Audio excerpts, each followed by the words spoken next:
في أكتوبر 2021 كنت لسه طالب في الجامعة وبشتغل في الأجازة فرد أمن في كومباوند. الشغل كان بسيط وبيساعدني أجيب دخل إضافي.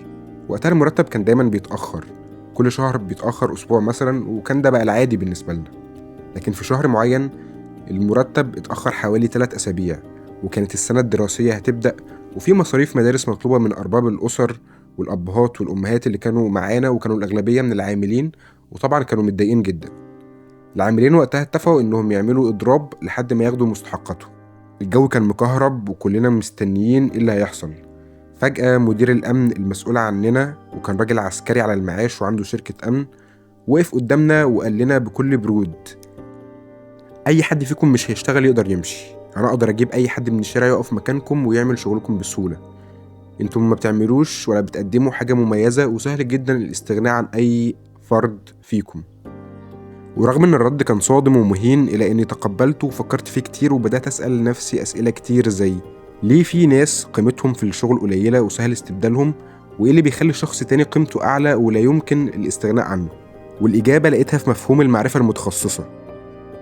في كتابه فكر وازدد ثراء، نابليون هيل بيشرح الفكرة دي بوضوح كمبدأ من ضمن 13 مبدأ أساسي لتحقيق الثراء.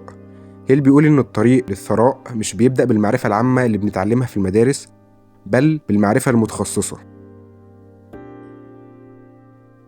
في الأول خلينا نعرف الفرق ما بين المعرفة العامة والمعرفة المتخصصة. المعرفة العامة هي اللي بنتعلمها في المدارس والجامعات، زي التاريخ، الجغرافيا والعلوم العامة. كلها معلومات كويسة جدا، لكنها مش دايما قابلة للتطبيق العملي في سوق العمل. لو انت درست علوم عامة ممكن يكون عندك معلومات قيمة، لكن ازاي هتحولها لدخل مالي؟ هنا بتكمن المشكلة. أما المعرفة المتخصصة فهي المهارات أو المعلومات الدقيقة اللي بتساعدك تحقق هدف معين أو تحل مشكلة محددة، زي إنك تتعلم التسويق الرقمي أو البرمجة أو الجرافيك. دي مهارات ومعارف بتخلق قيمة حقيقية في سوق العمل. وخليني أديك مثال أوضح على كلامي. الطبيب العام عنده معرفة واسعة عن الصحة، بيعرف شوية عن الأمراض الشائعة زي نزلات البرد، ضغط الدم، ووجع المعدة. هو شخص مهم جدا في المجتمع، لكنه بيتعامل مع مشكلات عامة أي طبيب تاني ممكن يحلها. على الجانب الآخر في طبيب جراح متخصص في المخ والأعصاب. الطبيب ده درس نفس الأساسيات اللي درسها الطبيب العام، لكن بعد كده قرر إنه يتعمق أكتر في مجال محدد جدا. هو مش بيعالج أي مريض، لكنه بيتعامل مع حالات نادرة وصعبة زي جراحة أورام المخ أو إصابات الأعصاب. طيب ليه الجراح المتخصص بيكسب أكتر؟ لأنه عنده مهارة مش أي حد يقدر يقدمها.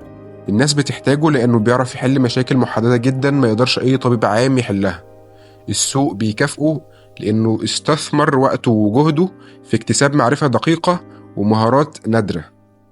المعرفة العامة بتخليك موجود في السوق، لكن المعرفة المتخصصة هي اللي بتخليك شخص لا يمكن الاستغناء عنه. زي ما الجراح المتخصص قيمته أعلى، كل ما تخصصت وركزت أكتر كل ما زادت قيمتك في مجالك.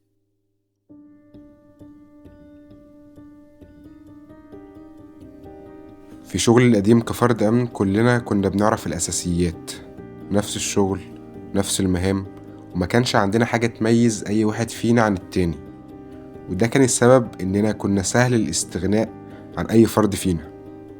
المعرفة العامة عاملة كده بالظبط، بتعرف حاجات كتير عن مواضيع عامة، لكن مش دايما بتعرف تطبقها عمليا. زي إنك تكون عارف إن التسويق حاجة مهمة جدا، لكن مش فاهم إزاي تخلق حملة إعلانية ناجحة أو تجذب العملاء باستخدام أدوات متخصصة زي تحسين محركات البحث.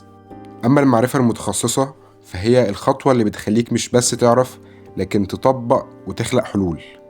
تخيل الفرق بين إنك تقرأ كتاب عن بناء البيوت، وإنك فعليا تعرف كل خطوة مطلوبة علشان تبني بيت من البداية للنهاية. المعرفة العامة بتقف عند حد النظرية، أما المعرفة المتخصصة فبتنقلك للتطبيق العملي. نابليون هيل بيقول إن النجاح مش معتمد على إنك تعرف كل حاجة بنفسك، السر الحقيقي هو إنك تكون عارف مين يقدر يساعدك. تخيل معايا إنك عندك فكرة مشروع كبير وعايز تبدأ في تنفيذه. مش ضروري تكون مبرمج، مسوق، محاسب في نفس الوقت. المهم إنك تجمع فريق من الأشخاص اللي عندهم مهارات متخصصة، وكل واحد فيهم يضيف قطعة في البازل. الشركات الناجحة بتشتغل كده، كل عضو في الفريق عنده معرفة متخصصة ومهارات مميزة. والنتيجة النهائية بتكون مشروع أقوى واحترافي أكتر. المعرفة المتخصصة هي اللي بتحدد قيمتك في السوق. كل ما كنت مميز في حاجة نادرة ومطلوبة، كل ما كان من الصعب استبدالك. وده مش معناه إنك لازم تكون موسوعة متنقلة، لكن تكون الشخص اللي عنده مهارة أو معرفة مميزة وعارف إزاي تتعاون مع الناس الصح. السر مش في إنك تكون عندك معلومات كتير، السر هو إنك تكون عارف إزاي تطبقها. والمعرفة المتخصصة هي اللي بتفتح لك أبواب التميز علشان توصل للثراء.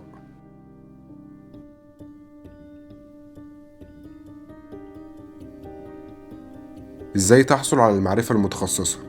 أول خطوة للوصول للمعرفة المتخصصة هي إنك تختار مجال بتحبه أو بيثير فضولك. لما بتختار حاجة بتحبها، التعلم مش هيكون عبء، بل هتحس إنك بتكتشف عالم جديد. اسأل نفسك، إيه الحاجة اللي ممكن تقعد بالساعات تتعلم عنها أو تمارسها وتشتغل فيها بدون ما تحس بالملل؟ هل هو التصميم، البرمجة، التصوير، أو حتى الطبخ؟ اختيار مجال شغفك مش بس هيخليك متحمس، لكنه كمان هيزود فرص نجاحك، لأن الشغف بيحول الصعوبات لتحديات ممتعة. تاني حاجة هي إنك تستثمر في التعليم الذاتي. في عصر الإنترنت مفيش فرصة للتعلم. ابدأ بالكورسات الأونلاين. مواقع زي يوديمي، كورسيرا، ويوتيوب مليانة كورسات مجانية أو مدفوعة في كل المجالات. اقرأ الكتب والمكتبات الرقمية والمقالات المتخصصة، كنز من المعلومات المتوفر بين إيديك. احضر ورش عمل أو مؤتمرات، لأن دي بتبقى فرصة هايلة لإنك تتعلم من خبراء وتقابل ناس عندهم نفس اهتماماتك. خد بالك إنك مش لازم تستنى شهادة جامعية علشان تبدأ. التعليم الذاتي هو سلاحك في بناء معرفة متخصصة، والأهم إنك تركز على التعلم العملي اللي هيخليك جاهز للسوق مباشرة. تالت خطوة هي إنك تمارس اللي بتتعلمه. العلم لوحده مش كفاية، المعرفة النظرية هي مجرد البداية، لكن التطبيق هو اللي بيخليك فعلا مميز. بعد ما تتعلم حاجة جديدة، اسأل نفسك، إزاي أقدر أطبق ده في أرض الواقع؟ جرب حتى لو كانت النتائج مش مثالية في البداية. التجربة والخطأ هما الطريقة الوحيدة اللي هتتعلم بيها بشكل قوي. كمثال، لو اتعلمت تصميم الجرافيك، اشتغل على مشاريع صغيرة حتى لو كانت تطوعية أو مع أصدقائك. لو درست البرمجة، حاول تبني ابليكيشن بسيط أو تعدل كود موجود بالفعل. كل مرة بتطبق فيها، مهاراتك بتتطور أكتر. الخطوة الرابعة هي إنك تدور على مرشد أو خبير، أو زي ما بنقول منتور. وجود شخص عنده خبرة في المجال اللي بتتعلمه ممكن يكون المفتاح لتوفير سنين من التجارب والمحاولات. ليه المرشد أو المنتور مهم؟ لأنه مش بس هيديك نصائح، لكنه كمان هيجنبك الأخطاء اللي هو نفسه وقع فيها. دور على شخص ناجح في مجالك، ممكن يكون مدرب أونلاين أو شخص في دايرتك المهنية أو حتى خبير بتتابعه على السوشيال ميديا. اختار حد عنده خبرة عملية مش مجرد معلومات نظرية. خليك مستعد إنك تطلب النصيحة باحترام وتتقبل الملاحظات اللي هتتقالك بمنتهى المرونة. الخطوة الخامسة هي إنك تكون مستعد للاستمرار في التعلم. العالم بيتغير بسرعة، والمعرفة اللي عندك النهاردة ممكن تبقى قديمة بكرة. خلي عندك عقلية الطالب المستمر، دايما دور في طرق جديدة للتعلم. تابع أحدث التوجهات والترندات في مجالك من خلال القراءة وحضور المؤتمرات والاشتراك في مجتمعات متخصصة على فيسبوك أو على ديسكورد. دور في الأماكن وتجمعات الناس اللي مهتمة بمجالك ده عشان تبقى بتتابع دايما كل حاجة جديدة بتحصل. كمثال، لو كنت في مجال البرمجة، لازم تتعلم عن لغات البرمجة الجديدة والتقنيات الحديثة. لو كنت في مجال التسويق الرقمي، خليك دايما مطلع على أجدد أدوات التحليل والمنصات الإعلانية. الخطوة السادسة هي استخدام المعرفة لبناء شيء حقيقي. المعرفة المتخصصة ملهاش أي قيمة لو فضلت مجرد معلومات في دماغك. استخدمها علشان تبني شيء ملموس. ابدأ مشروع صغير حتى لو كان بسيط جدا. اعمل منتج أو قدم خدمة بتعكس معرفتك ومهاراتك.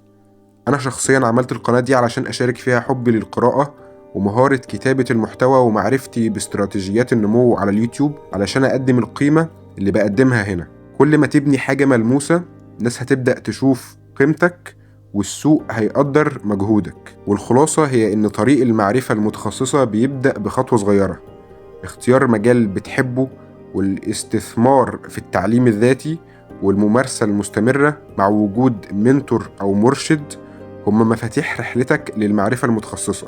ابدأ النهاردة، خطوة واحدة صغيرة ممكن تكون بداية رحلة كبيرة تغير حياتك للأحسن. المعرفة المتخصصة هي اللي بتميزك، هي اللي بتخليك مش مجرد رقم في السوق، لكنها بتخليك شخص صعب جدا الاستغناء عنه. قصتي مع مدير الأمن كانت نقطة تحول في حياتي وفي تفكيري. فهمت إن لو فضلت معتمد على شغل بسيط ومعرفة عامة، السوق هيشوفني زي أي حد ممكن يتم استبداله. لكن لما بدأت أتعلم مهارات متخصصة زي كتابة المحتوى والتسويق على وسائل التواصل الاجتماعي واستخدام أدوات الذكاء الاصطناعي، شفت فرق كبير جدا في حياتي. نابليون هيل بيقول إن المعرفة مش قوة، لكن تطبيق المعرفة هو القوة الحقيقية. لو حددت مجالك وبدأت تتعلم وتطور نفسك فيه، مفيش حاجة توقفك عن تحقيق النجاح اللي انت بتحلم بيه. الموضوع مش محتاج عبقرية قد ما هو محتاج قرار واضح انك تتخصص وتبدأ رحلتك النهاردة. سؤالي ليك، هل عايز تكون واحد من الكل ولا الشخص اللي الكل بيحتاجه؟ القرار في ايدك انت. المعرفة المتخصصة هي المفتاح، ووقتك بيبدأ النهاردة. شكرا ليك، واشوفك الفيديو اللي جاي.